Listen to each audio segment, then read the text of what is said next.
Alhamdulillahi wassalatu wassalam ala al-habib al-bashir al-mustafa. Alhamdulillahi al-qailu fi muhkami tanzilihi wa zakkiruhum bi ayamillah. Summa salatu wassalam ala man bu'isa rahmatan lil alamin. Muhammad bin Abdullah ambade tefsir flala jabaw malikono malikoka kawfoka wala yimado sangani wati awka jamu kamandika dine baro ne jamu kan keren tefsir fla sanfe ka wuli ka sel alimuma kuma dola ka do yira bismillah tefsir fla jabala kono anu ka baro ke Allah taala ka dine salumaka anga bima welele ode ankara mo ne anga almami imam Sidiki Jallo mi sigero benendo buguni juma misiriba Medine o kutuba kala bado au conseil islamique dina ko kalfaleno mamina bi au conseil islamique sirafe oye imam Sidiki Jallo. Imam, assalamu alaikum. Wa alaikum assalam wa rahmatullahi wa barakatuhu. Korbasi jawara malatano demaya bashitu demala kalando bashitula misiri ma bela jini alhamdulillah babifu bismillah gona ko bela jini bifu alhamdulillah jawaran tesiri alhamdulillah alhamdulillah imam ka foli koma segni ana bena baroke bi muso bado dika dine rese kata fo muso min ka don aka hake ka don dine yɛrɛ bɛɛ lajɛlen masdaru a kɔkɔlɔ bɛɛ lajɛlen bɛ sɛmɛ du min na n'o ye alakira ka du ye an n'a bɛna baro kɛ alakira denmuso sanuman kan ummul umma manto bɛɛ lajɛlen ba Fatimatu Zahra al-Batula ka sanga ni ale ka bangeli kunbɛli ɲɛkɔrɔla ye an n'a bɛna baro kɛ ni musoba in kan imam Fatimata an b'a mɛn ten dɔw yɛrɛ ko an b'a Fatima John Dedo. Alhamdulillah ala kulli halin wa bismi rabbis salami badi'is samawati wal ard fas'al bihi khabira inshallah wassalatu wassalamu ala Muhammadin wa alihi wa sallam amala tanu musa min tanu ka kan la hala be ma damna na le togo ale de kisi may ko ale de dugure ki ka yininga ala kan be sabama akan nema na ka kisi be dan fa wala sama ci kan ni Muhammad Mustafa yi ana so dunge salmam ka yini bi wala nabi min kanu ye Fatimatu Zahra to ko foli kadi de kadi ko sebe jonde Fatimatu Zahra yi Fatimatu Zahra to ko flata kele nani Fatima Zahra Fatima ko rodi ko dabodi Zahra oui arjine kasa dumul be frale ñogon kan o de be Zahra wala Fatima joyi binti Khadija al-Kubra alakara bayin alayhi salatu wassalam afru muso folo miya kan na folo na ninke kaslamiya kuma bo o de muso de Fatima muso ba mi swandira ka wo gien muso to cela o de Khadija tuye o fana de Fatima ti alayhi salatu wassalam Fatima joyi ale de bangira Makka alakira neman kisibaye akan nabi nyumaya o kofe ni sanduru nyoy ka kon sana yelenye sana yelen kelen kofe ni o san sabay Fatima bangira o kuma na fe nabi nyumaya dilen kirama o sanduruna akara kakalo mina o 20 jumada al-akhir jumada qalo o tlimuga ale bangira wala aye san shekin ga ni kira be ñogon fe Makka o ko fe kira yele mana Madina anana kira no fe alayhi salatu wassalam na furu sirla imam Ali yuma o Zahrawu an kamu odema o Zahrawu ale de joyi bid'atu min an-nabi ala kira bayna man kisi bayre farqulu do ako denima hiya bid'atun minni nyere farqulu do di an kamu Fatima dema as-siddiqa alile wala ko cientigi at-tahira samma el-batul bugutigi minaye afakuna wolo ka sayirala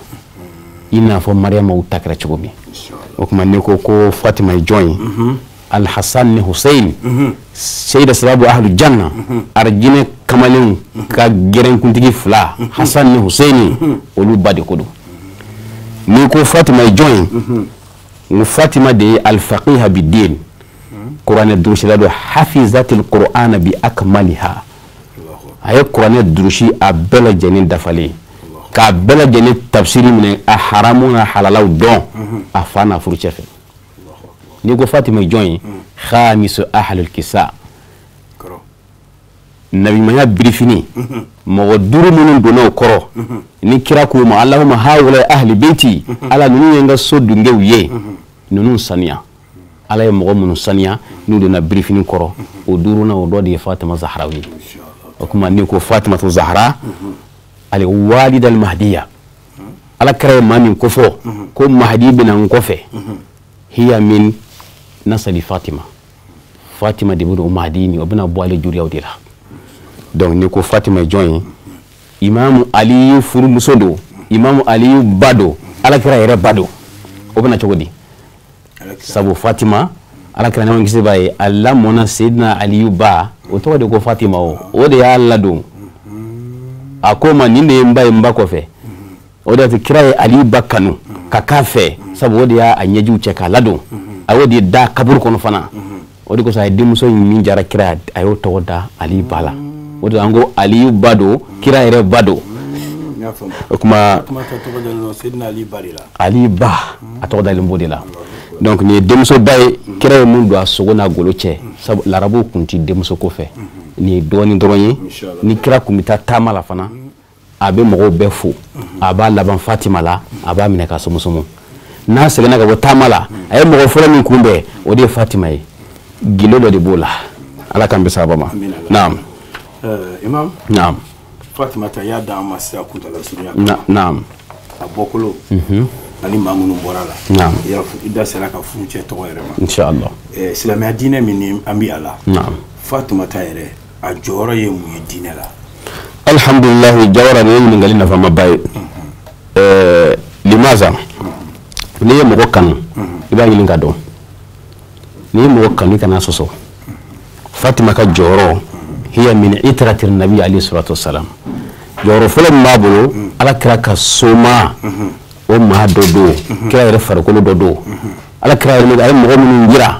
ko aw kana blani min ye fatima bola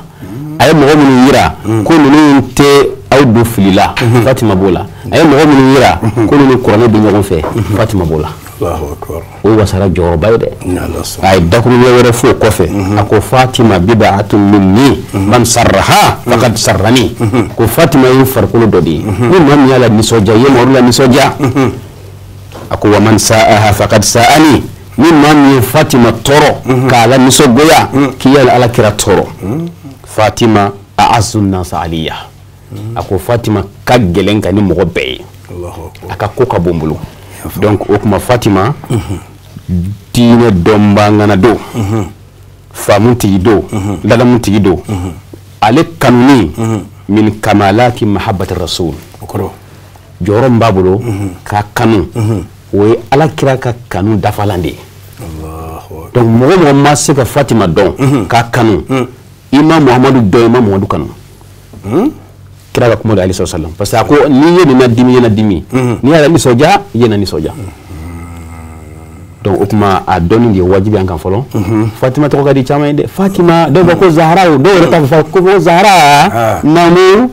la zahra ma do lu fede Allahu aka jor ma do fede dina kan amina ni la Allahu akbar la kan be sabama amina la kuma salamata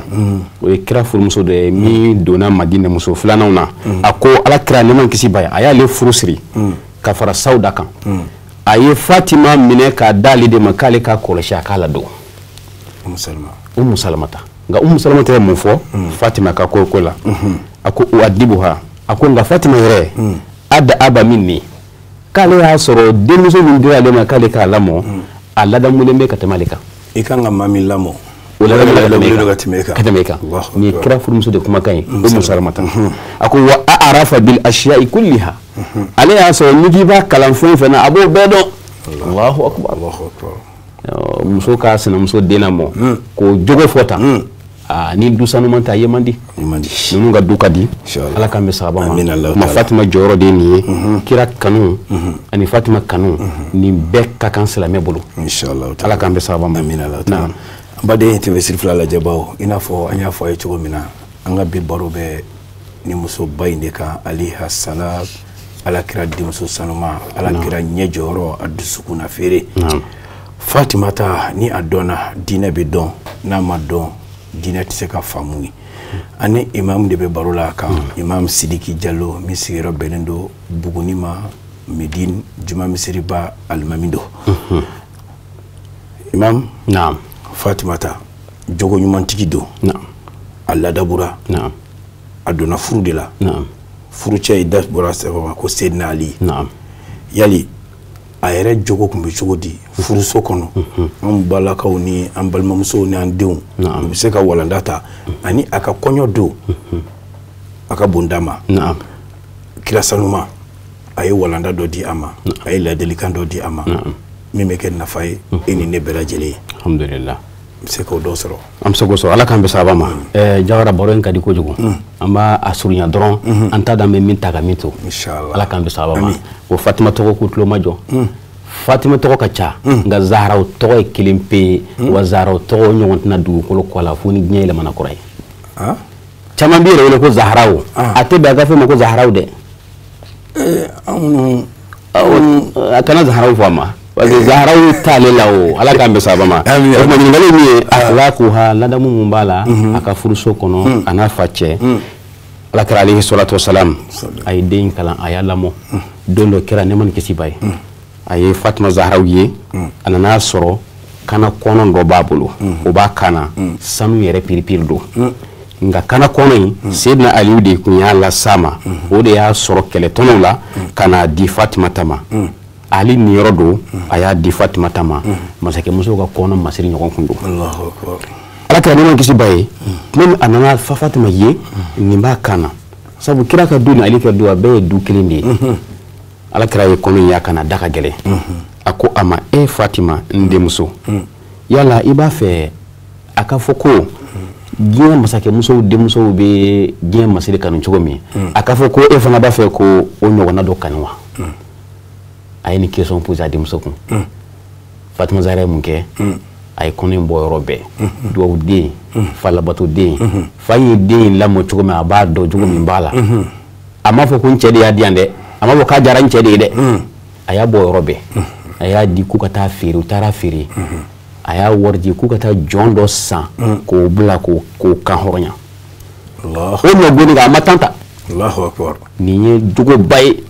ni muso lamɔna fa bolo ka ɲa a bɛ taa furu cɛ bonya o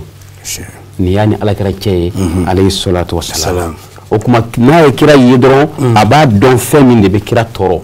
ni fɛn min man di kira ye a ti don o da fɛ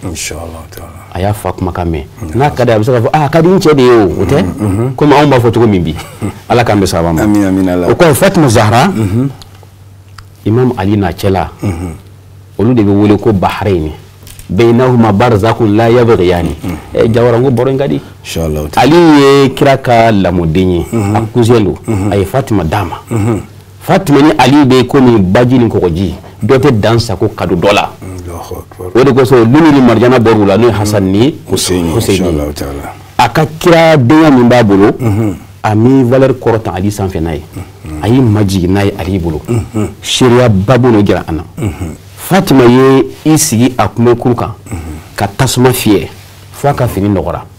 a ye ji sama juru la fo a bolo kolo nana ja bonya kama ka da kan a bɛ ka degun min sɔrɔ larabiw tɛ doni sigi u kun u b'a da kɔ de la Ali y'o ye Fatima la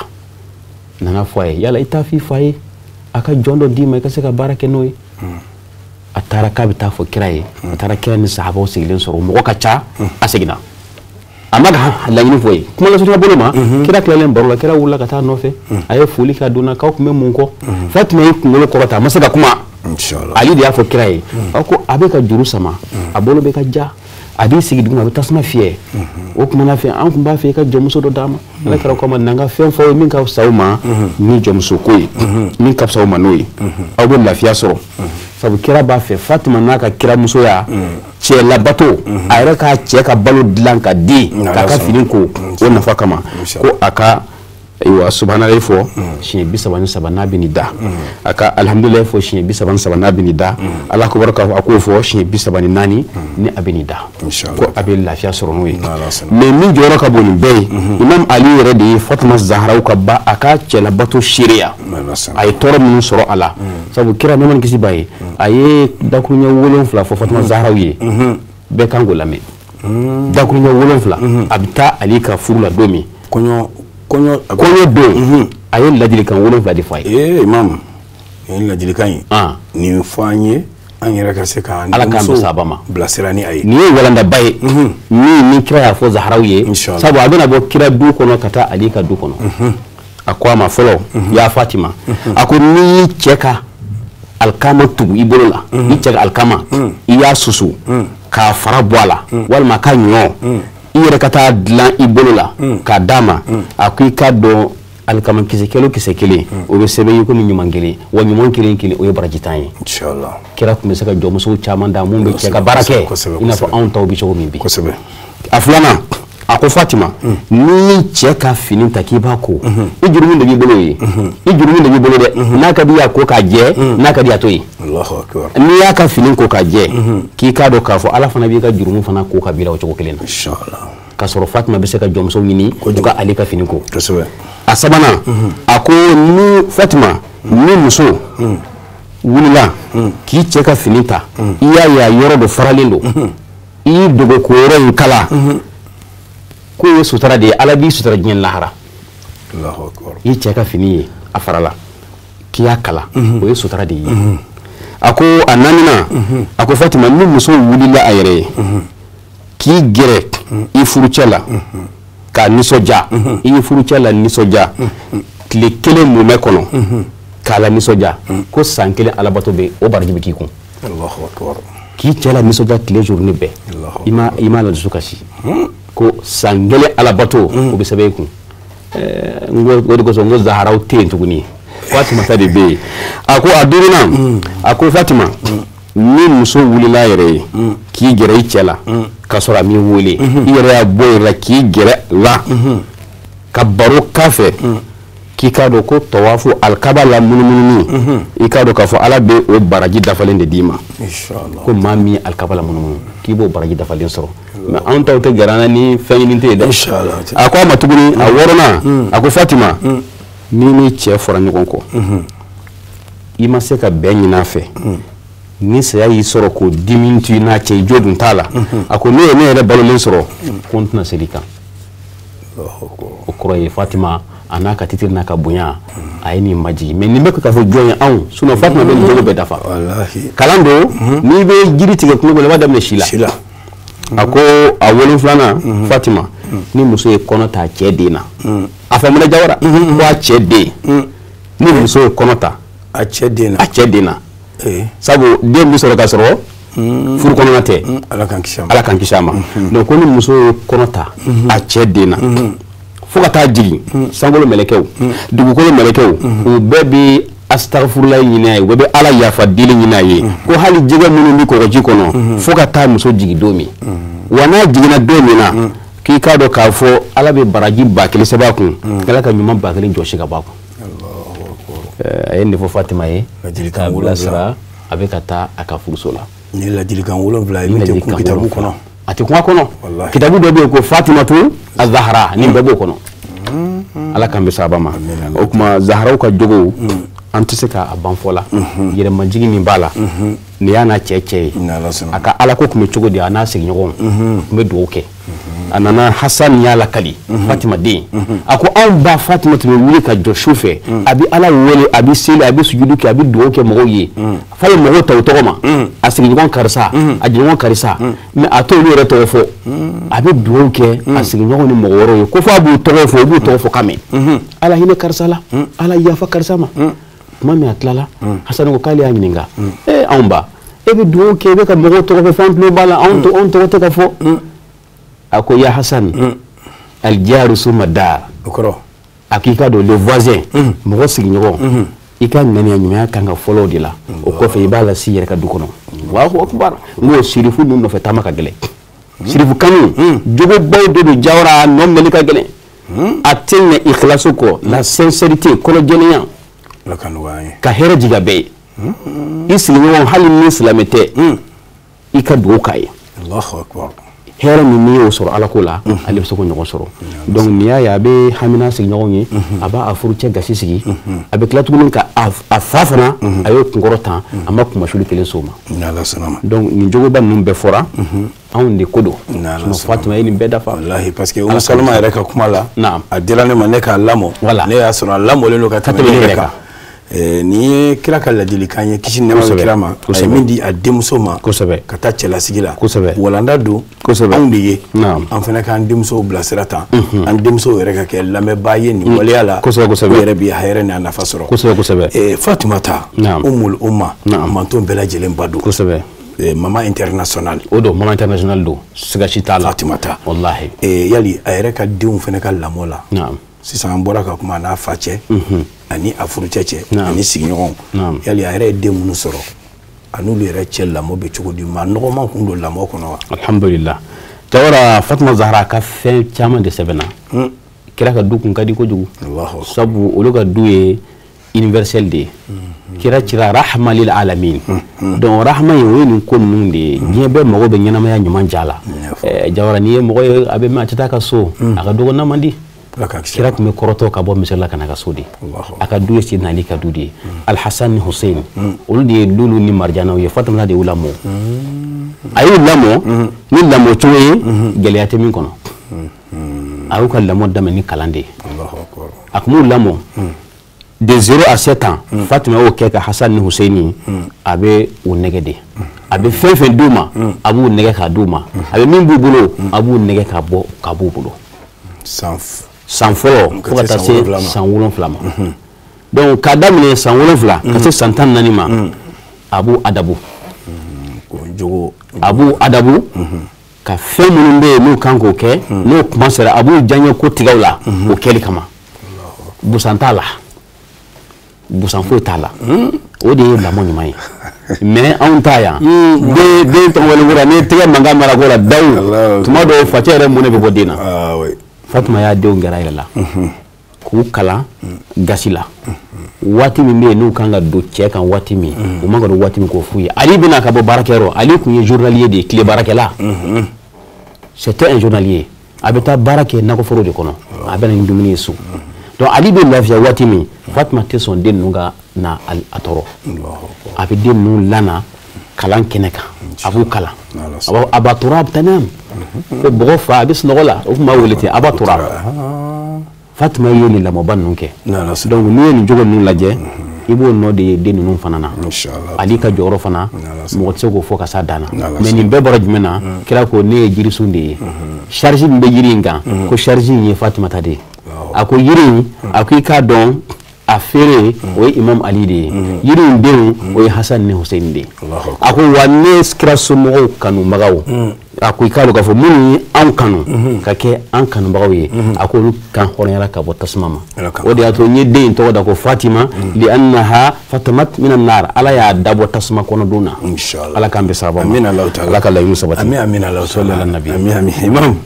ne ye baro fɛrɛlen don inchallah wallahi ne ye baro walakatalen waati ti an permettre a la komi telelabaaraw don waati la ko don an b'a fɔ i ye nin bɔ walanda min na Ala ka walanda ninnu jidi amin cɛ kuma ani foli kana inchallah ka se lajɛjɛkulu bɛɛ lajɛlen ma n'Ala sɔnna alhamdulillah an bɛ Ala tanu min ye nin waati nɔgɔya an ye an bɛ foli kɛ an ka kaidu ye Mali diinɛ ɲɛmaa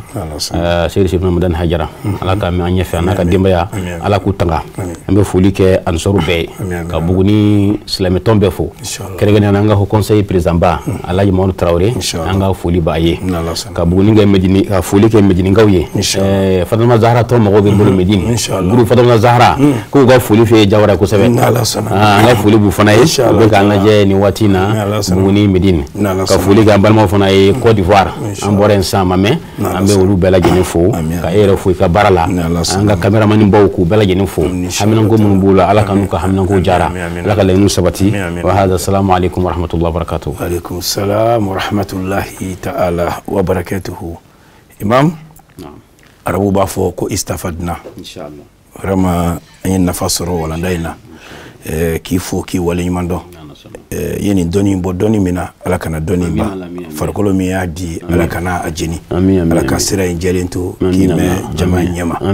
ambadu anya fa chugo mina nkuye baro mi nyana mara angal mamba fe Sidiki Jallo mi sigaro benendo Buguni sigidala me wele ko Medine juma misiri ba mi be o kutuba kala bado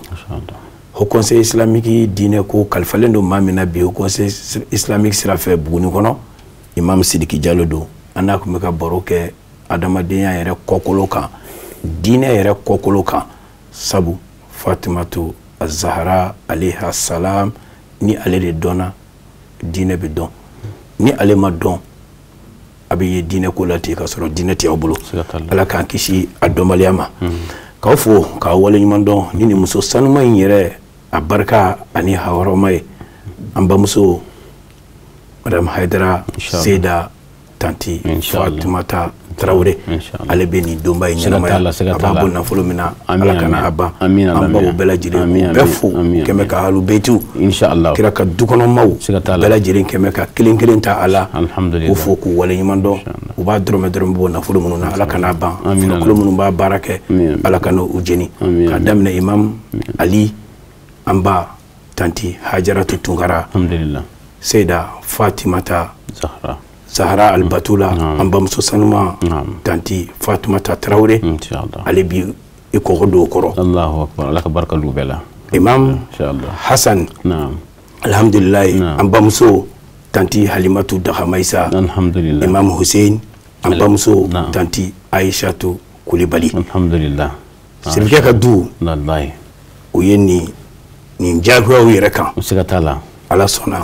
min kera ala kama obisi sigatala bisi kana lillahi dama wa tasala Allahu akbar sigatala ala kanu sara amin afuka wala inshallah kan be sida wore shukran lakum barak ala katanga kono amin amin inshallah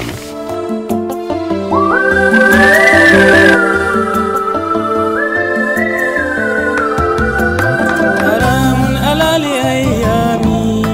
ايجاد مثلي